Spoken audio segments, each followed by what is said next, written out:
back at Macquarie. Particularly nice to come back to Australia to be able to sample what the IPCC now describes as the Rupert Murdoch Summer, named in honor of the person who's probably done more to make our the lives of our children and grandchildren miserable than anybody else on the face of the earth. With the rags he publishes, the Wall Street Journal, the Australian, the False News Network, and so on. One of the truly effective parts of the denial campaign.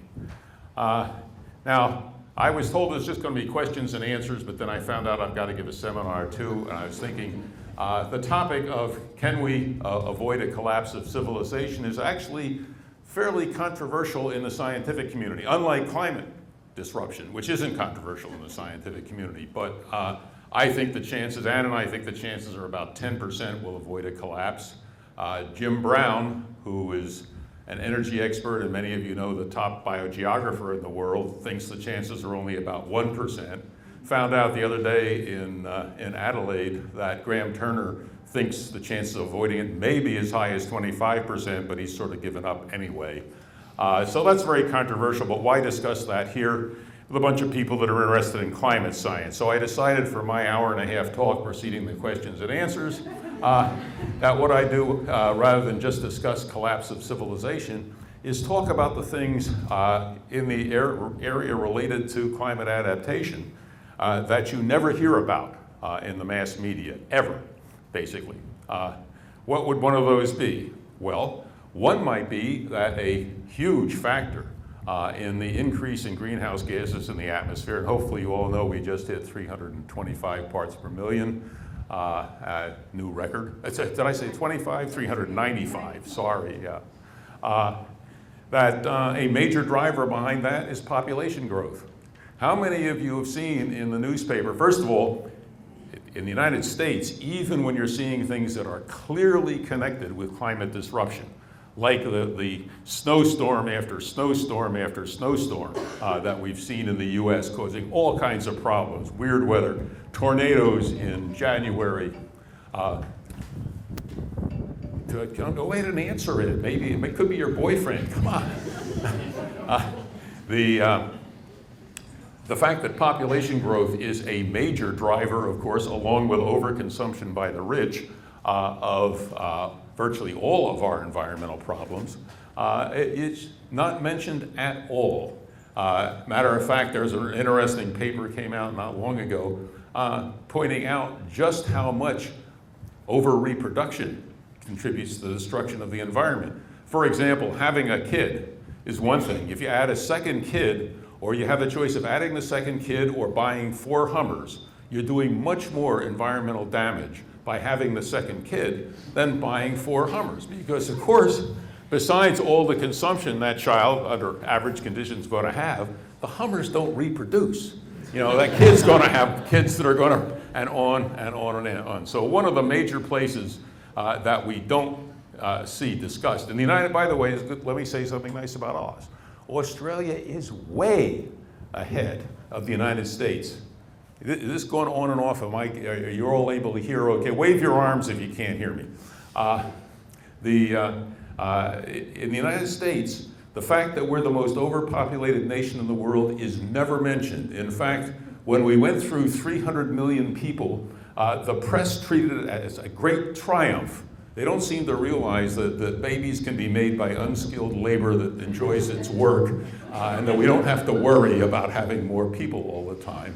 At least in Australia, there's some discussion. Somebody told me that there are at least a couple of politicians in Australia who would like to see a big Australia, who don't know how badly Australia is overpopulated, who believe it could support 15, 20, 50 billion more people. You know how you should deal with those politicians, of course. A, not vote for them, and B, see that they get medical help. Because if they're grown-ups and they still can't do arithmetic, you're in deep trouble. So this is one thing that's not mentioned in the climate game is the interaction with population. Another thing that is bad is that if there is a discussion of climate disruption, at least in the US, and I suspect a fair amount here, the major thing that's considered is sea level rise. Now, sea level rise is a serious thing. It also is, I think you could say fairly, the most certain thing that will happen when you warm Earth, because even if there wasn't, as you know, even if there wasn't any ice on land, you warm water, it expands, curiously enough, and then creeps up the beaches. Okay. Trouble is that sea level rise probably not going to inconvenience or kill more than 400 or 500 million people. For one thing, I can almost promise you here at Macquarie, you'll be able to walk away from it. It's not likely to come in the form of one of those tsunami type movies. We all saw that horrible stuff from Japan. So sea level rise is a major, major problem. If you're at Tuvalu, for example, you're already seeing the effects of it, although most people don't understand that sea level rise is not everywhere it goes up a millimeter per 25 days or whatever it boils down to. Very great variation in how sea level rise occurs. For instance, the ENSO oscillation causes huge changes in sea level, much larger than the gradual increase. There are big effects of gravitational effects from the Antarctic ice cap, on and on. So if you look at a map of sea level, they're now doing very good stuff with satellite altimetry. If you look at a map, the ocean isn't steadily going up. It's fluctuating all over the place, and like many other things, there's a trend, but the trend is a relatively gentle one. If you're in a place like Tuvalu, because of the various interacting factors, you're starting to go underwater. But again, slow process. Most scientists who know stuff about this, and I don't seem to think that the collapse of the West Antarctic, a sudden collapse of the West Antarctic ice sheet or something is relatively unlikely. Something like that could cause instant problems. But of course, sea level rise is going to cause gigantic problems that people, again, don't talk about much in the press. For instance, it's really important not just how high the sea level is, but a little, relatively small rise in sea level in the right place can greatly increase the run-in from storms. And in places like the Bay of Bengal and so on, that can lead to many, many deaths. We saw that effect in the east coast of the United States, although again, it was hardly connected to climate disruption at all in the great Sandy episode we had a few months ago. So sea level rise, serious, but not likely to be catastrophic, at least within the lifetimes of, say, our grandchildren. Now, what is likely to be catastrophic and could be catastrophic next year, of course, is what is not discussed enough in the literature. And that's largely because most, at least in the United States, but I think it's true from what I've seen in my, say, 5 years in Australia, most politicians and most people in a country like this haven't got the first clue where their food comes from. You know, if you stop 100 Macquarie University professors on campus, I'll bet you 90 of them will tell you their food comes from the supermarket, and that's all they know. Same thing at Stanford. Average person doesn't know, for example, agriculture is one of the major producers of greenhouse gases. How you estimate it varies, so it can be somewhere between 25 and 35% of greenhouse gas emissions can be traced to agriculture. Agriculture is totally dependent on the climate for its productivity. Curiously enough, you need something that they don't have much of in your country here, very, very little. It's called, I drank it once. What's it called? Remind me, Andy. Water, yeah. It rusts your pipes, but it's necessary for growing plants. And what has not been recognized in the United States yet, it's been more recognized in Australia, is that we are faced now with at least a millennium and probably much more of constant change in rainfall patterns. Holy Christ. From Illinois in the USA. It's all right, I don't mind interrupting myself. I don't. It's probably a salesman somewhere. I never use. Never mind. Anyway, we're faced with absolutely continual change from now on in, first of all, patterns of precipitation.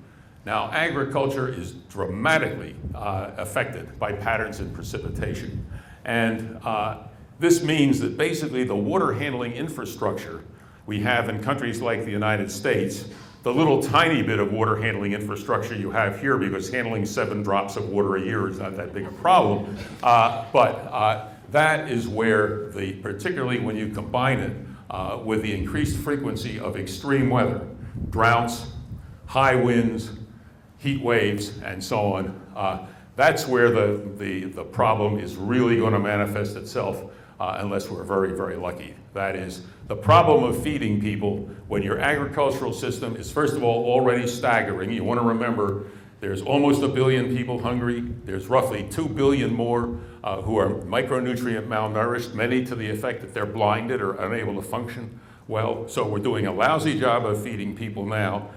If you look at the projections and believe them, which I don't, we're going to have another 2.5 billion people on the planet by 2050. That's 500 million more than were alive on the entire planet when I was born. And feeding them is going to be a gigantic problem because, for example, have you ever seen anybody point out in the media when they're talking about how we're going to close the yield gap and get the farming in the Amazon basin at the same level of productivity as the farming in Iowa? And what they miss is, of course, that Iowa has a huge advantage over the Amazon basin as a place to grow food. And that is, you have automatic pest control available simply by having a winter season. In other words, every year the pests are knocked back down and have to start again the next year. Not so in the tropics. Highly unlikely, if you look at the literature, that will close the yield gap, that is, bring all yields on all crops up to the highest we achieve anywhere on the planet. More likely, the top yields are going to go down. Already in the literature, we see that the rate of growth of productivity in grains is going down, and going down quite dramatically. Many of the grains are approaching yield limits. That is, if we go past 2 degrees Celsius, one of the problems will be that we won't be able to grow many of our stable grains in many places. Never mentioned in the literature. There's now a literature on wet bulb thermometer measures of how much people can function under different circumstances. Again, if we go through 2 degrees C and up to 3, 4, or 5, which is what is now projected by most climate scientists, there are going to be huge areas of the planet where people won't be able to work outdoors for much of the year. And of course, if you go to China, as Ann and I recently did, we see them building after building after building of apartments. And it's quite spectacular in a sense. The Chinese government is scared witless because there's several 100 million rich Chinese now, and almost say 800, 900 million very poor Chinese that want to move into the cities. They're building these buildings, low ceilings, no cross ventilation on the apartments, all air conditioned. And you're standing there gasping in admiration, but mostly gasping because there's so much stuff from the coal-fired power plants generating electricity in the air, you can hardly breathe now. And I've been in circumstances, and maybe some of the rest of you have, these modern apartment houses and so on, and office buildings that are designed for air conditioning are absolutely uninhabitable as soon as the air conditioning is gone on a good summer. I learned this dramatically in, of all places, Thessaloniki in Greece, where I was going to give a lecture, and my host had given me a spectacular hotel room on the 19th floor of the fanciest hotel in town, looking out over the ocean, and then the electricity in Thessaloniki went out. And it was probably about 85, about say 30 degrees Celsius, and the room became uninhabitable in about 15 minutes. I literally had to flee for my life, even though I could open the door to the balcony.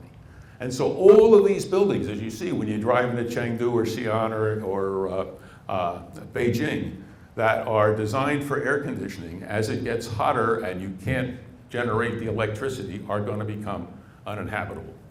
Anyway, there are many other things about the climate situation that are not discussed much in the paper. The northward march of tropical diseases, which are quite nasty. The interactions, we keep talking about the loss of biodiversity as if we're a separate problem from climate change. But of course, climate disruption is one of the major factors getting rid of the biodiversity that we need to support our lives and on and on. So I'm starting to run out of voice, so I'm going to have a glass of that gin, and then I'm ready to take questions on any of this stuff or on anything else about the collapse of civilization. And if I don't know the answer, I'm the mouth, Anne's the brains. She'll answer it for you. Thank you.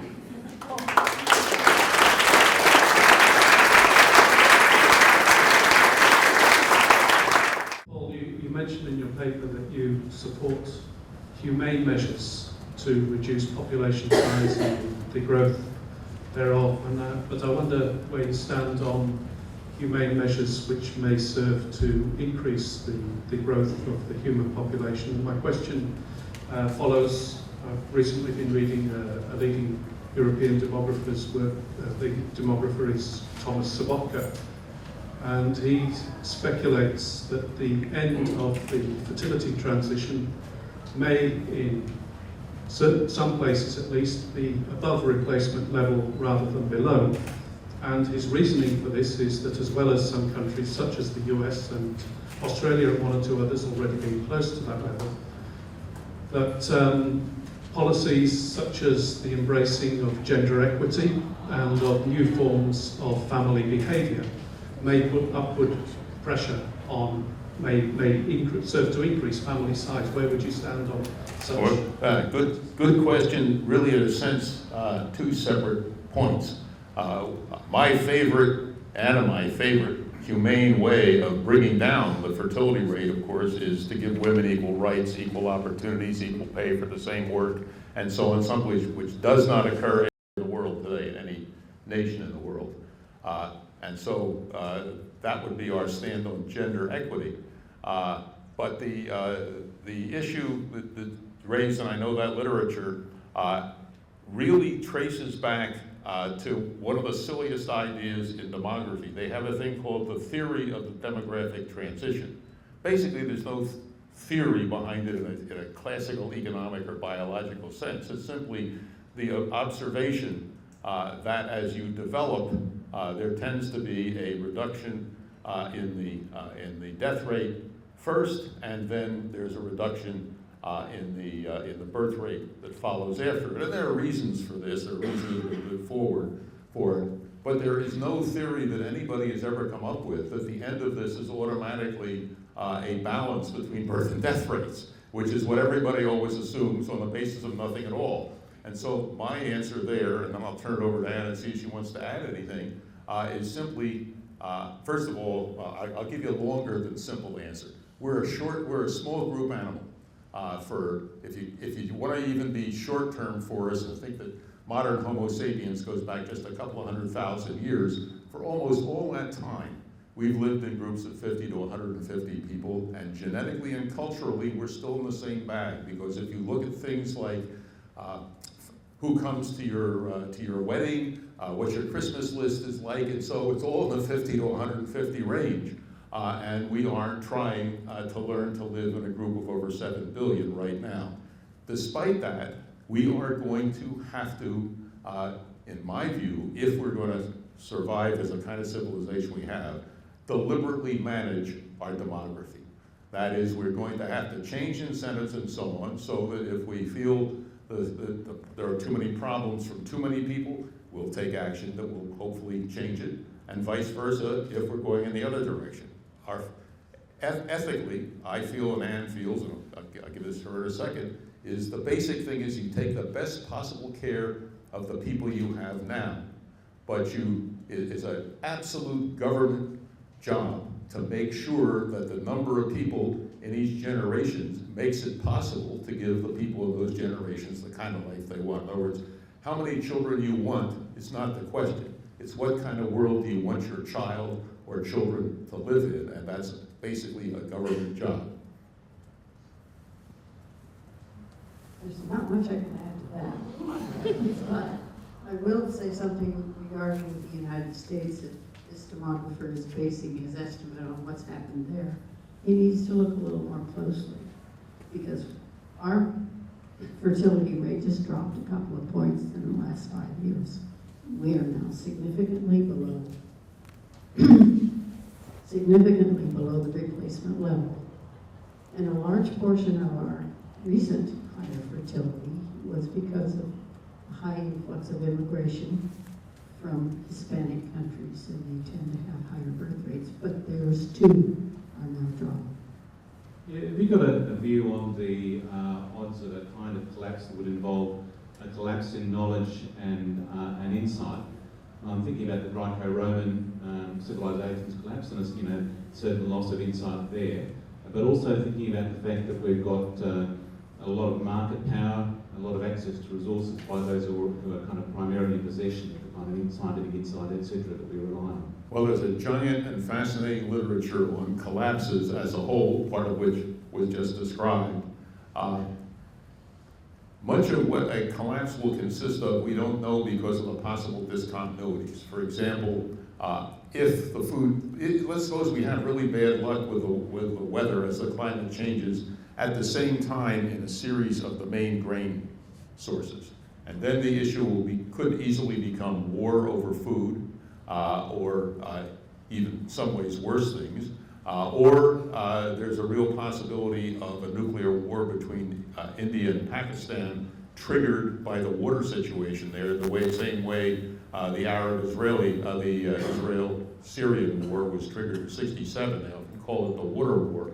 If you have even a small nuclear war, like between India and Pakistan, using firecrackers, 15 kiloton Hiroshima-style bombs, and so on, the most recent work indicates it would end civilization around the planet. That's Toon, Turco, et al. About 2 years ago. So if you have that, there's no way of projecting what a collapse will take care of. Similarly, people who are concerned about the epidemiological environment are scared witless, because the bigger the population you have, for a whole series of reasons we could go into, the higher the chances of a disease transferring from an animal reservoir that kills almost everybody. That again brings down civilization, and you can't predict about it. Otherwise, the issue becomes almost one of definition. How much of the life we know has to disappear before we'll say that the civilization has collapsed? And one of the things that, if you're really taking an existential picture of it, that is kind of scary, is if we lose industrial civilization, and if you like industrial civilization, you better get it started again quick. Because one of the sources of so many of the nonlinearities we're facing now is that human beings are smart. We exploited the easy resources first. We picked the low-hanging fruit. When we went into the copper age, there was copper lying around on the surface, essentially 100% copper. Now we're mining ores that are half of 1%. You don't mine ores that are half of 1% with pointed sticks and, you know, making fires that way. In other words, if you once lose technological civilization, it will be very difficult to reestablish. I'm not sure I answered your question. Maybe Anna, you want to add something? No, she's not going to add anything. Yes, I think we all know China has a policy of the one-child policy to control their population growth, and I think has been going on for 30 years. And have you done research on this area? And if not, what is your thoughts? So that's one question. And let's just stick to one question at a time, because there's a lot of other people, so perhaps we'll... Okay, that's a good question. What about China's one-child policy? It's very controversial for a lot of reasons. On one side, people claim that they would have had the same decline in fertility rate whether or not they'd had the policy. I don't personally believe that, but there's certainly evidence in that direction. I suspect it went down further if they hadn't had it.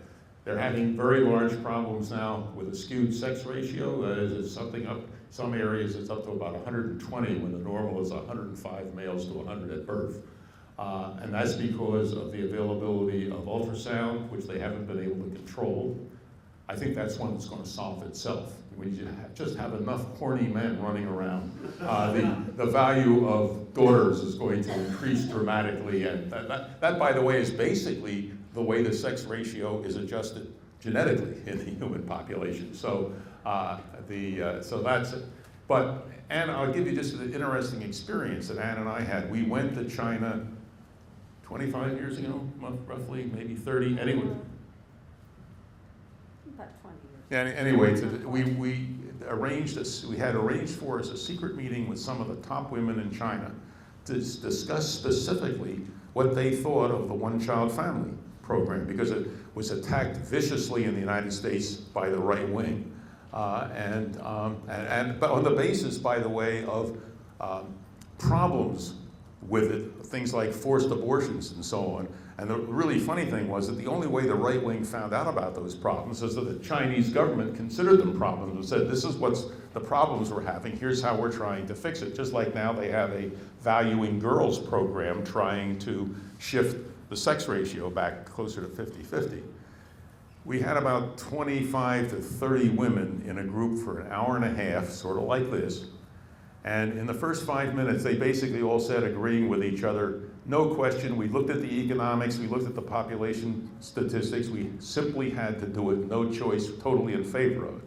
And then one of the women said, you know, I'm the best neurosurgeon in China, but I will never be head of my service because I'm a woman. And the rest of the hour and 25 minutes was them telling stories about how being a woman kept them down in China. And we've had, you might want to describe our experience in Sweden, which is supposed to be another country with great. Well, that was 40 years ago. You keep bringing it up. I think things have changed. Never bring your wife on one of these trips. Well, what really happened was, we were there for a UN conference, and I was there with Paul. And they, sort of under sufferance, let me sit at the table during the discussions, but then they told Paul that there was going to be a special dinner for the official delegates, and so sorry spouses are not included. Well, Paul and several other people who were there said, well, we're not coming in that case, and made a statement, and we all had dinner with a group of young people, and there are a lot of stories about how the famous Swedish parody for women with men was not so. And it was quite enlightening, but I think things have changed since then, 40 years ago. I would never disagree with my wife, I want you to understand that. But I was there about 4 years ago sitting next to a woman at a celebration for the Crawford Prize. The Queen was there. The guy getting the prize said, what's missing from the Crawford Prize? And a whole bunch of us yelled, women. It's never been given to a woman. And the woman sitting next to me was a neurosurgeon, another surgeon, I guess not a neurosurgeon, just a surgeon. And she, once again, went through the same routine as the others did, saying how bad it was for a woman in Sweden. So, you know, I mean, the idea that somehow, I'm not trying to pick on it.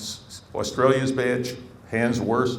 US is bad, but the point is you have this impression there are countries where women are fully empowered, and people think of places like Sweden and China as being examples, and they're not. There's a huge area for work there, and if you're concerned about gender equity, you can work on the environmental problem and gender equity simultaneously. I'm interested to hear what role you think the private sector can or should be playing in terms of trying to avoid collapse. There's now quite a few companies setting themselves up as sustainability leaders, trying to cut their footprint, but even they and all companies rely on growth.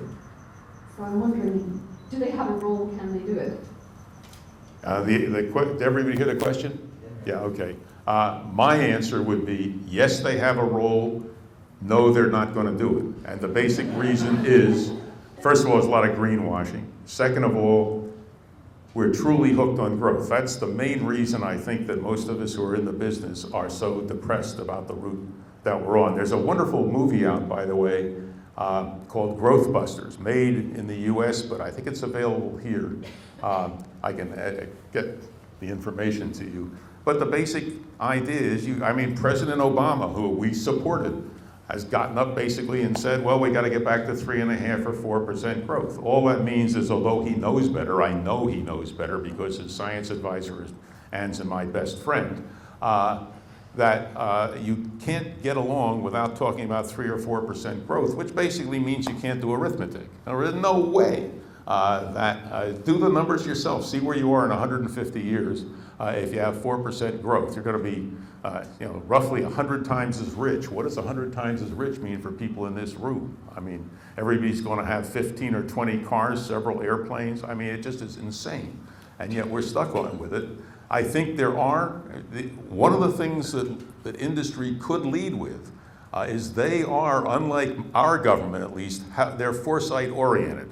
They want to know what the markets are going to be like. They want to know, for instance, the World Business Council on Sustainable Development did a backcasting study in which they figured where they wanted to be in 2050 and what would be necessary to get there each decade before, because they're really concerned with what's happening. But until we get to the point that if some companies grow, others are going to have to shrink, and more shrinkage than growth is going to be necessary as far as I'm concerned, because there's no way, if you look at the numbers on the present population, as you know, even with 2 or 3 billion people living in misery, we'd need another half a planet just to maintain 7 billion people at that level of misery. And they're planning on 9.5 billion people, and everybody living like Americans and Aussies. Ain't gonna work. So halving human population overnight would halve not our definite plan, because that's already in play, but would halve the continuing effects. So what kind of strategies have you thought about for making it easy for populations to actually decline? For instance, removing incentives for reproduction, or removing the stigma against those of us who choose not to reproduce. Have you thought about these kinds of non-legislative ways of reducing population growth? Back in the early 70s, and even a little before, when the idea of slowing population growth in the United States was a topic of discussion. There was a movement to change advertising, for example, to feature household goods being used by families with no more than 2 children. And that, in fact, worked very successfully. There were also some interesting ad campaigns that Planned Parenthood put on, like showing a man obviously pregnant and saying, how many would he want? Things like that. So it can be done that way, through publicity and general propaganda. And this, of course, had nothing to do with the government. It was not part of it at all. It was done through private organizations and NGOs such as Planned Parenthood. But there's a lot that can be done that way, and you really do influence public opinion when you do that. One was being worked on now, run by an NGO. Ann will remember the name of it, but anyway, they put on, for instance, telenovelas in Latin America, which are soap operas, basically. But the soap operas present women in a certain light, and with jobs and opportunities, but they make it all, basically sexy. There's conflict and so on, but it's resolved, and they argue about how many kids to have and so on. And the nice thing about this program is that where they put them in, they first do a poll to find out what attitudes are in the country about women's rights, about family size and so on. Then they run the telenovela, and then they do another poll, and they actually show substantial changes in attitude. And but listen, if the President of the United States and the Prime Minister of Australia got up and said, we've been talking to each other, it's crystal clear to us and the entire scientific community that both the United States and Australia are vastly overpopulated. We're using too much of the world's resources. From now on, our motto ought to be, A, that we all stop at 1. We're not going to have any more big families for a long time. And we're going to look very carefully at how we have designed our countries and redesigned them around people, not around cars. And we've discovered, we've actually heard from Professor Ehrlich, there's one really good use for cars that we're going to keep, and that is one that requires cars that have no engines and no gas tanks, but they're wonderful places for teenagers to make love, as long as they understand that they got to stop at 1. And that would have a huge impact. The question is, of course, as we came from the other side, what will industry do what will Murdoch do when he can't always have more subscribers to his papers? Is he is he ever going to fire the liars and hire some people who will actually tell the truth on Fox News? I don't think so. That's why I am not pessimistic because of what we can't do. I'm pessimistic about what we won't do and what we're not doing. Thanks. I'm from the politics department and I'm deeply interested in how scientists can communicate better through politicians to the general public.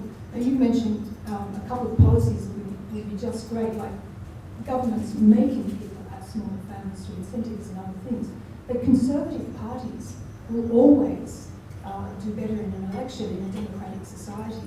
In opposing such policies, there's a massive vein of irrationalism that runs through our society. And it's not just in relation to sensible policies on greenhouse gases. There are creationists and climate change deniers. There are anti-fluoridization groups. There are anti-vaccination groups, and so on and so forth.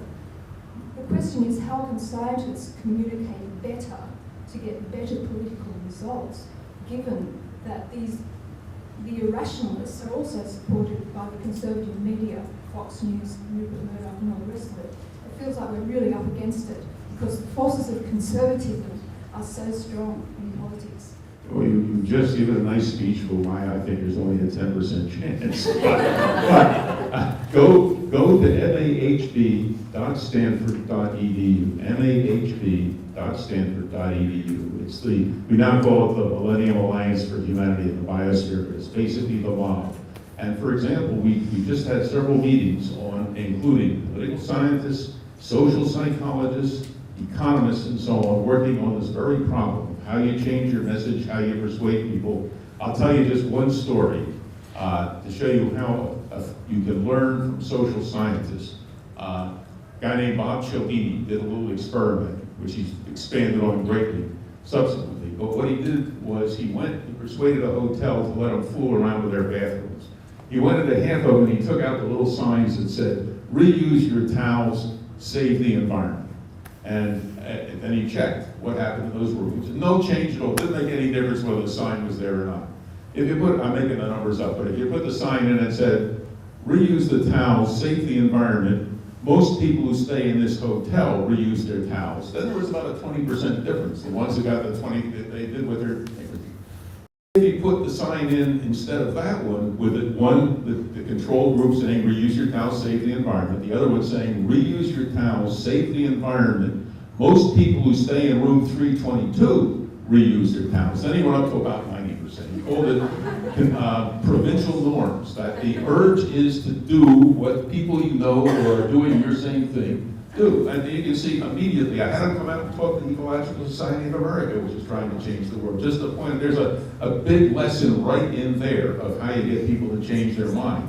And there's much more to learn. So I don't think it's hopeless, but it is really hard to get most social scientists engaged. The ecological sociologists, which we met with in a plenary session at the big sociological conference in Denver last summer, they were about 350 out of 5,000 sociologists. And I'm trying to convince them, let's suppose you're a sociologist and your big thing is to see to it, find ways to get poor people housed better. I keep trying to tell them that's an important problem, but if we don't deal with climate disruption, nobody's going to be housed worth talking about. In other words, that while you're fooling with these other problems, you've got to keep the drivers, the big issues, in front of you. And that's what the mob is working on, basically getting people in the social sciences, the humanities, and in the general public organized from the bottom up. If you think it's hopeless, think about the NRA. They're a paid arm, the National Rifle Association, of a big branch of Murder Incorporated in the United States. You know what goes on in the United States with guns. There's only 4 million members out of 315 million people in the National Rifle Association, and they run the country in terms of that particular issue, even though most people are dramatically aware of the effect of guns and most people are scared with us. So you don't have to get every Australian on the right track. You get several million Australians wanting to make this country a reasonable size and sustainable and so on, and you'll get some action. So I don't feel it's hopeless, except when I turn on the news in the morning.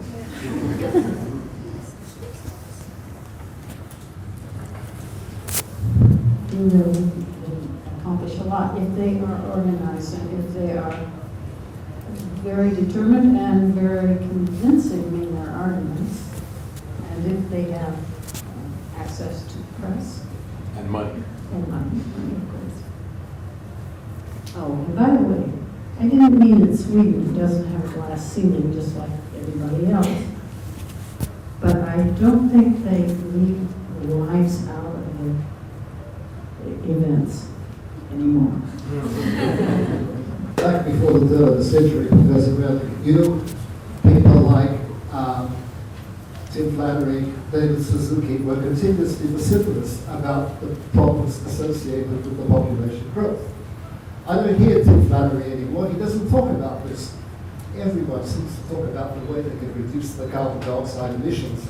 Even your late friend, Professor Schneider, talked about this rather than talking about the population growth. Why don't you guys get together and really pump the information about the fact that it's the population growth that's causing all the problems? Have you ever tried to find Tim Flannery?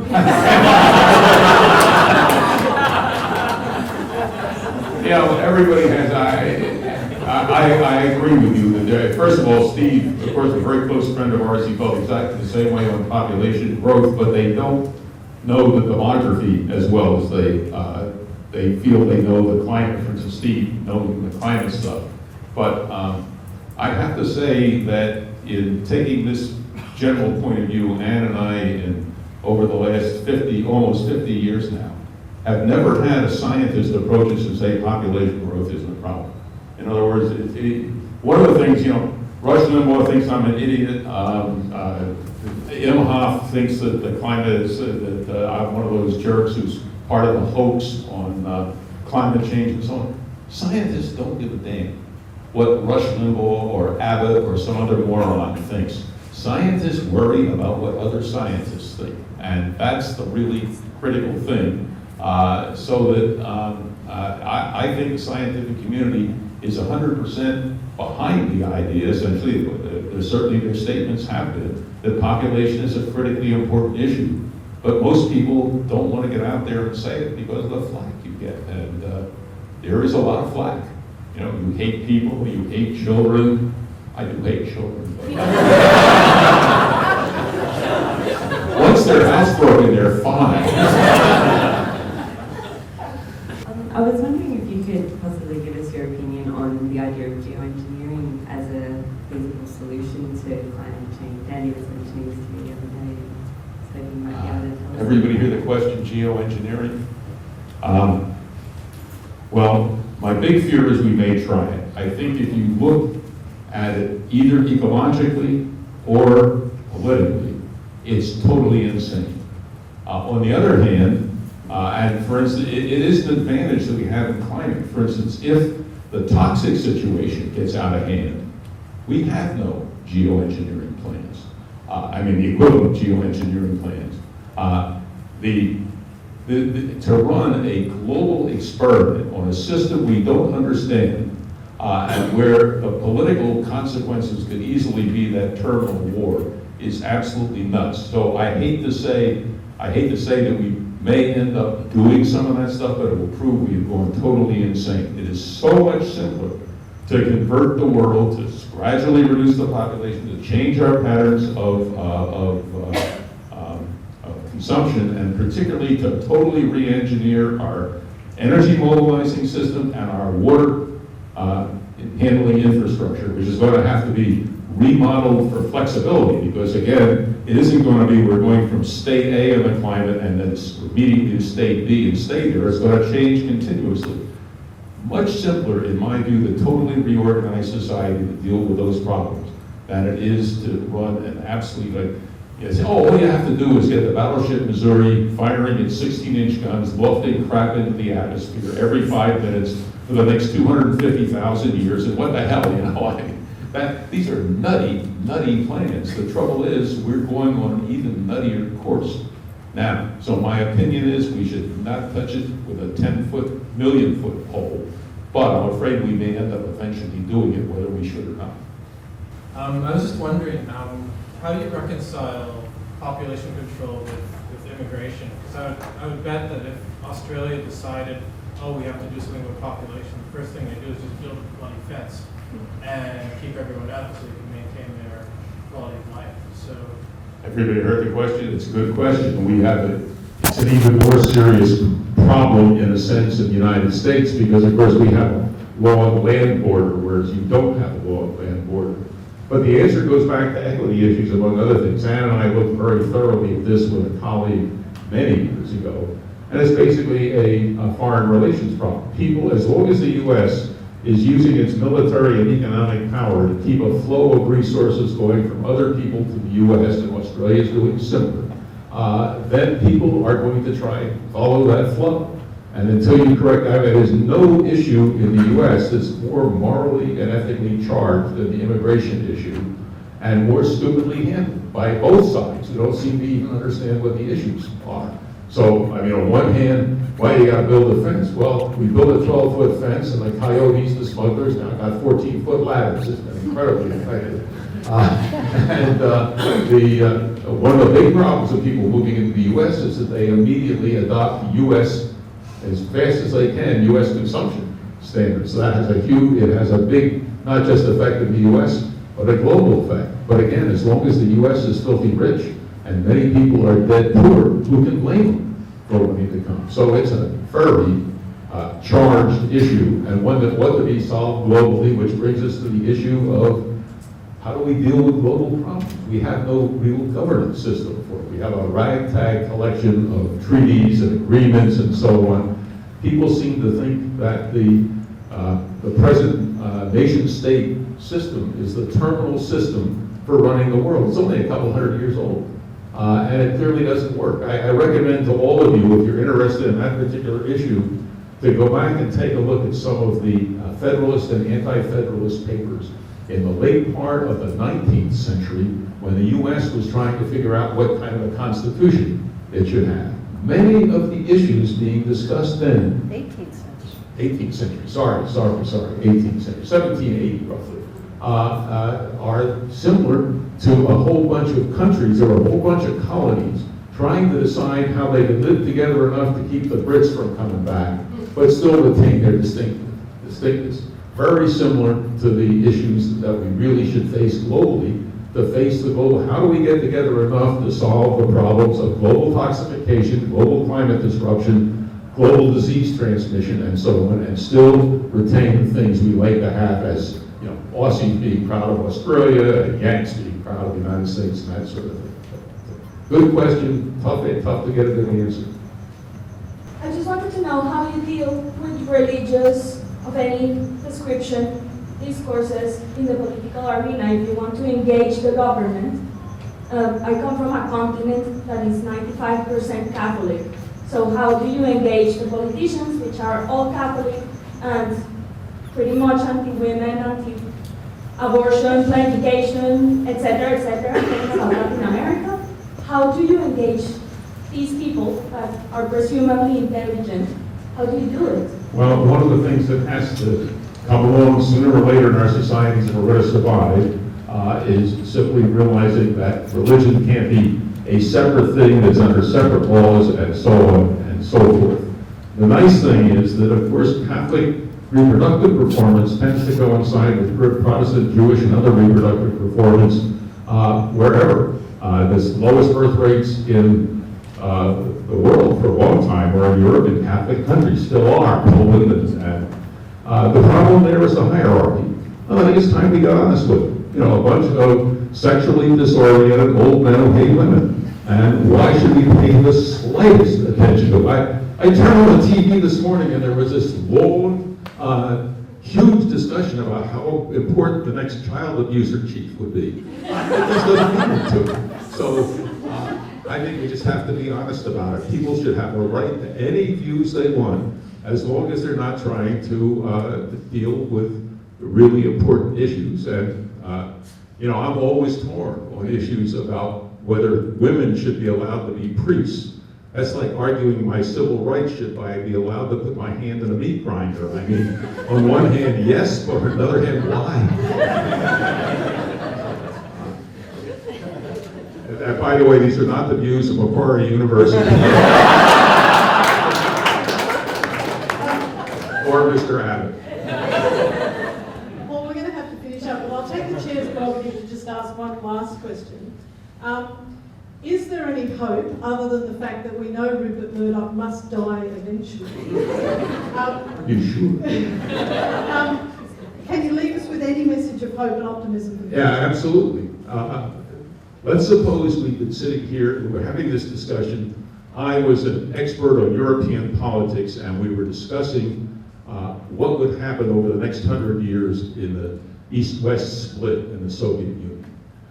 We'd had a wonderful discussion. It would all turn out to be totally nonsensical because in 1989 the Soviet Union disappeared. Ann and I know lots of people with government, we know lots of people in political science, we know all sorts, involved in the social sciences for many years. Nobody we knew had the slightest clue that that was going to happen. In other words, what we have seen repeatedly is that societies can change dramatically when the incentives are right, or even when they're not. When we don't understand what the incentives are, they can change dramatically. Think, for example, of what happened in the United States, Britain, Germany, Japan at the start of the Second World War. Everything was changed. The consumption patterns in those countries changed dramatically in a very, very short time, in months, not in years. And the same thing with the change in birth rates in the United States, the collapse of the Soviet Union, and so on. So the basic thing is, when the time is right, this society and all of our societies could change to ones that have their first focus on how we treat each other and how we treat the environment we depend upon. So the issue for all of us really is to find a way to ripen the time, and I hope you'll all get out there and work towards it. Thank you.